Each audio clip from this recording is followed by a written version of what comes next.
রান্না করবো, কারণ আমরা দুজন খাবো।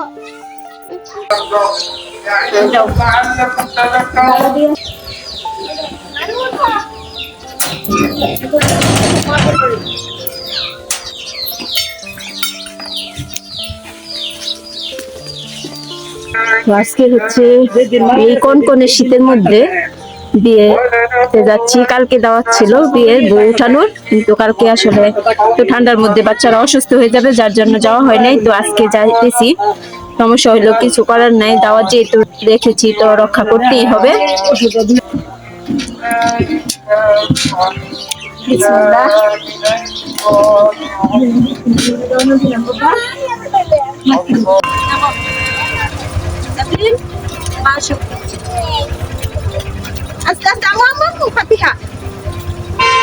চলে আসলাম বিয়ে বাড়িতে, বেশি সময় লাগে না, কত 5-7 মিনিট।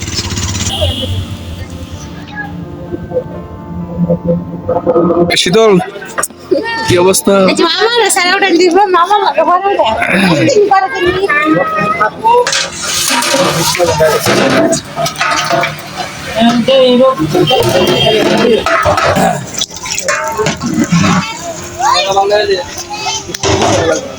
নানার সাথে কি শাহিদের করতেছেন?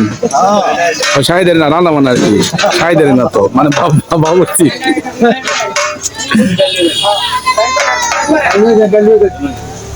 মাতো বোন, এই মামির বড় মেয়ে,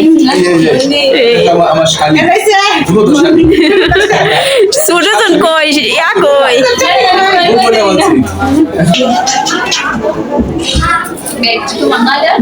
কে কল যে বউ, এই যে বউ সুন্দর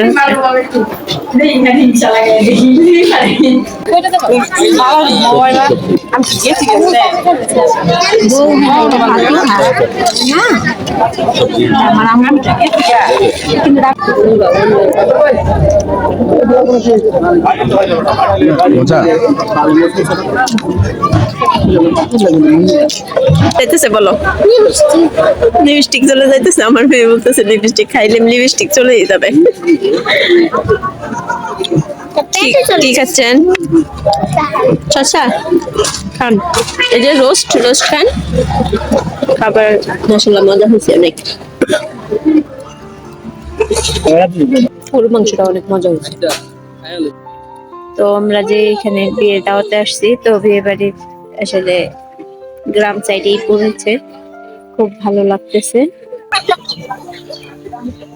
ও আদর করতেছে, আবার ভয়ও পাইতেছে।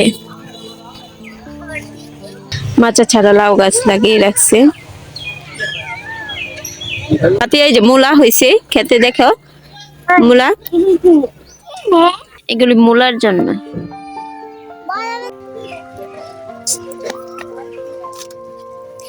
পাতা ছিলি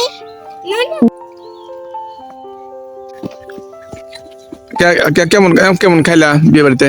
আলহামদুলিল্লাহ অনেক মজা হয়েছিল। আর কনকনে শীতের মধ্যে বিয়ে বাড়িতে যায়া গরুর মাংস অনেক মজা আলাদা নাকি? সবকিছুই না, সবকিছু আলহামদুলিল্লাহ মজা হয়েছে। বলছি কনকনে শীতের মধ্যে গরুর মাংস খাওয়া মজা আলাদা। তা তো অবশ্যই খাওয়ার মজাই, কিন্তু আসলে না গেলে না হইতো। মামা রাগ করতো না গেলে, রাগ করতো। তারপরে দাওয়াত রাখছি যেহেতু রক্ষা করাটা আসলে উচিত, হ্যাঁ শ্রেয় এটা। এই জন্য আসলে যাওয়া নাহলে বাচ্চাদেরকে নিয়ে তো ঠান্ডার মধ্যে আসলে যাওয়া রিস্ক, মানে ঠান্ডা লেগে যাওয়াতে পারে। যাই হোক বাসায় চলে আসছি, আলহামদুলিল্লাহ ভালো ভালোই আসতে পারছি।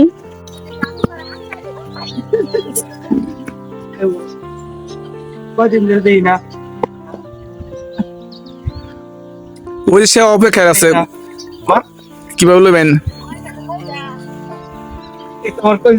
আসসালামু আলাইকুম, কি অবস্থা আপনার? আলহামদুলিল্লাহ, সুমন্দি ভাই এসছে বহুদিন পরে। কই থাকেন আপনার কোনো খোঁজ খবর নাই? আমি তো আছি গাজীপুর। নিয়ে যাও ভাই, নিয়ে যাও। সুজন মামার শালা আছে না, একমাত্র শালাই, শালার বিয়া কালকে দাওয়াত দিয়েছিল, কিন্তু কালকে যাইতে পারছি না, ঠান্ডা না। ভাবছি তো আপনি আমাদেরকে ভুলে গেছেন। আরে না, এত সহজে